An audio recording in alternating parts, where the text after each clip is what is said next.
Hello అండి, welcome to my channel. మన నిత్య జీవితంలో ఎటువంటి అమంగళకరమైన పనులు మనం చేయకూడదు.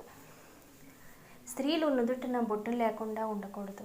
అలాగే జుట్టు విరబోసుకొని కూడా నట్టింట్లో తిరగకూడదండి. కాళ్ళు దాటుకుంటూ నడవకూడదు. అదే పనిగా కాళ్ళు కూడా ఊపకూడదు. స్నానం చేసి విడిచిన బట్టలను మళ్ళీ కట్టుకోకూడదు. ఒళ్ళో కంచం పెట్టుకుని భోజనం చేయకూడదు. అలాగే మంచం మీద కూర్చుని కానీ నిలబడి కానీ భోజనం చేయకూడదండి. అన్నం తింటూ వేళ్ళు నాకకూడదు. వడ్డించిన తర్వాత భోజనానికి ఆలస్యంగా రాకూడదు.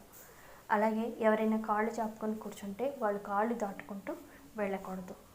అలాగే గడప మీద కూర్చోవడం కానీ, గడప మీద తల పెట్టుకొని పడుకోవడం కానీ, అలాగే గడప మీద నించుని ఉండడం కానీ చేయకూడదండి. గడప మహాలక్ష్మితో సమానం కాబట్టి గడప మీద ఎటువంటి పనులు చేయకూడదు.